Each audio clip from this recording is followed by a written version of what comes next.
Olá, meu nome é Noslen Benache Santos, eu sou advogado e sou professor. Esse é o canal Direito de Todos. Nós estamos na aula de número 3. Aula de número 3 a respeito da teoria do crime.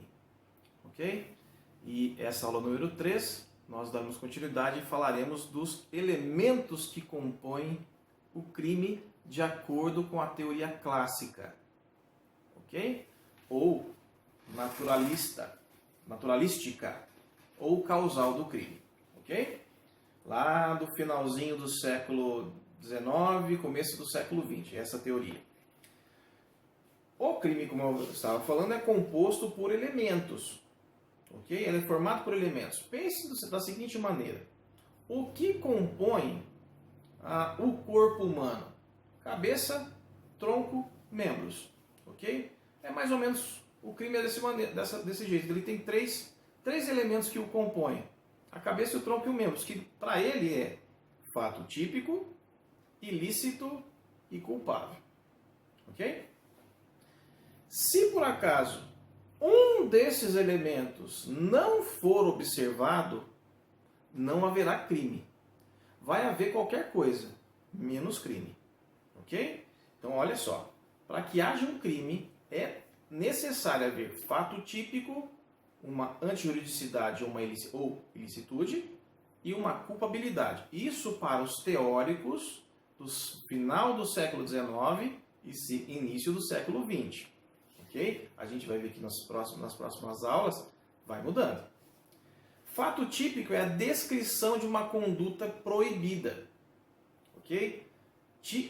Como assim descrição de uma conduta proibida? Opa, balancei aqui, ó. Deixa eu ver onde está a minha câmera aqui. Como descrição de uma conduta proibida? Quando você abre o Código Penal, você vai enxergar lá, por exemplo, logo de cara assim, na parte especial do Código Penal, no artigo 121, matar alguém. O que o Código está querendo dizer? Olha, essa conduta de matar alguém é proibido. É uma conduta proibitiva. O que não mata não, que ali tem uma pena. Ok? Olha só, o Código Penal está escrito no artigo 121, matar alguém. Pena, reclusão de 6 a 20 anos. Isso é o tipo, ok? Tipo é uma espécie de moldura. Se você lembrar da tipografia da prensa de Gutenberg, que fez os primeiros textos bíblicos prensados, é aquela moldura onde faz a letra, tipografia, né? Aquilo é um tipo, é uma moldura. Então, a lei, ela dá uma moldura de forma abstrata. No nosso exemplo, veja só, o Tício estava segurando uma arma de fogo, há um disparo de arma de fogo e Mévio morre. Encaixa? Aquele fato ocorrido com Tício e Mévio se encaixa com o artigo 121? Se encaixa. Então aquele fato típico já está escrito anteriormente numa lei. Isso é o fato típico.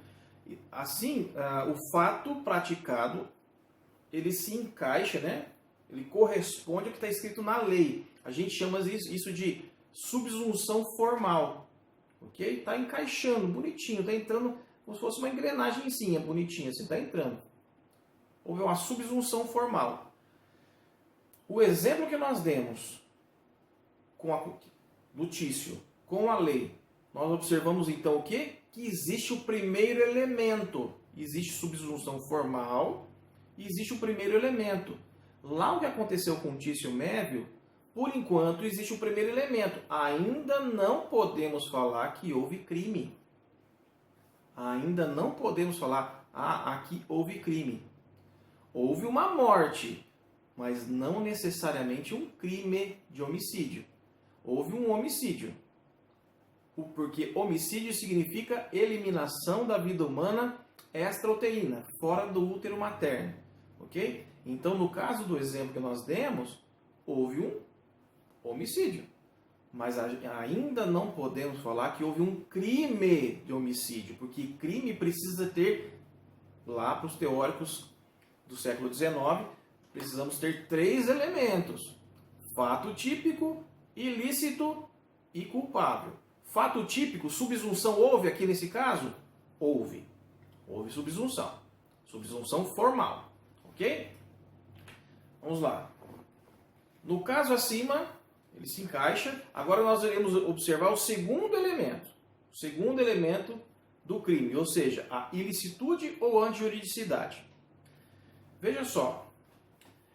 É consequência lógica que todo ato que se encaixa naquilo que está escrito no tipo penal, ou seja, na moldura, é presunção que ele é ilícito, salvo se ele tiver alguma coisa que mencione que o possibilite de agir de forma de acordo com a lei.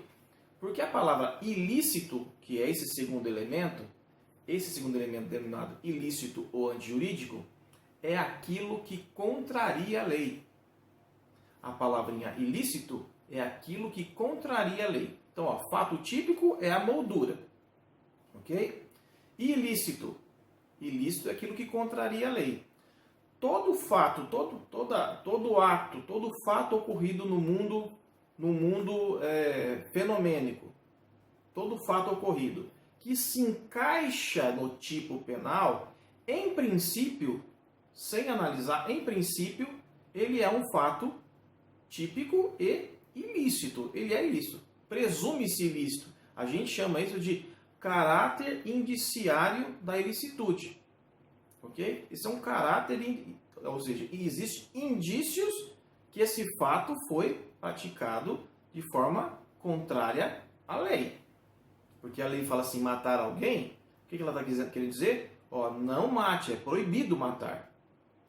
Então, quando acontece alguma coisa nesse sentido, em princípio, tem um caráter indiciário de ilicitude. Tudo está aparentando ser ilícito. Não existe tipo penal de conduta boa. Não existe tipo penal de conduta boa. Ou seja, todo tipo penal é uma conduta ruim. Então, a gente precisa ver se nesse fato típico já observado, não existe a ilicitude. Ou seja, será que existe alguma excludente da ilicitude? Onde nós encontramos as excludentes de ilicitude na nossa lei penal? No artigo 23 do Código Penal. Será que na conduta lá do Tício havia legítima defesa, estado de necessidade, estrito cumprimento do dever legal, exercício regular do direito? Será que na conduta dele tinha algum desses elementos? No nosso exemplo, me parece que não. Porque as 4 excludentes de ilicitude são essas. Legítima defesa, estado de necessidade, estrito cumprimento do dever legal e exercício regular do direito. E parece que não tinha. Então, tudo está indicando que no nosso exemplo, o ato parece ser criminoso. Ok? Por quê? Tício estava segurando uma arma de fogo, chamada escopeta. Há um disparo de arma de fogo, alguém morre. Esse fato se encaixa diretamente numa lei. E não existe nada que mencione que Mévio estava atacando o Tício, nada. Então, olha só, nós estamos localizando 2 elementos do crime. Tudo está aparentando ser um ato criminoso, esse praticado por Tício.